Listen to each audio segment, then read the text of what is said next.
বাঁচার চেষ্টা কে না করে, কে বাঁচার চেষ্টা না করে। দেখুন একটা পোকা, অপরিচিত একটা পোকা চলতে গিয়ে উল্টে গিয়েছে এবং সে চেষ্টা করছে, হাল ছাড়ছে না, কোনোভাবে হাল ছাড়তে নারাজ, চেষ্টা করছে। একবার হয়তো বা ঘুরতে ঘুরতে সে পাল্টি মারতে পারে, চেষ্টা চালিয়ে যাচ্ছে। আর ওদিকে রয়েছে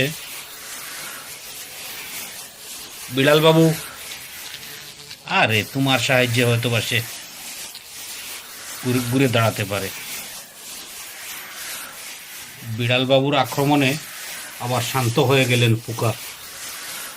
পোকা শান্ত হয়ে গেল, কিন্তু দেখা যাক চেষ্টা আবারও অব্যাহত থাকে কিনা, আবারও হয়তো বা চেষ্টা অব্যাহত থাকতে পারে।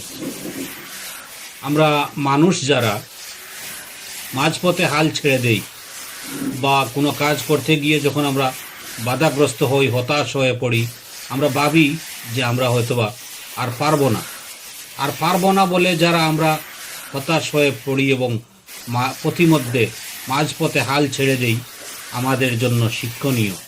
একটি পোকা সে বাঁচতে চাইছে, চলার পথে সে তার গতিবিধি বা নিয়ন্ত্রণ হারিয়ে সে উল্টে যায় এবং সে চেষ্টা করতে থাকে। এবং কিভাবে চেষ্টা করছে, আপ্রাণ চেষ্টা করছে, মনে প্রাণে চেষ্টা করছে যে একবার হয়তোবা চেষ্টায় একবার সফল হয়ে যাব।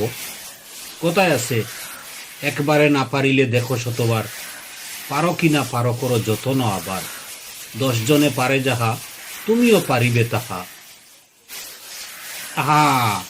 সফল হতে সক্ষম হয়েছে পোকাটি, শেষ পর্যন্ত সক্ষম হয়েছে।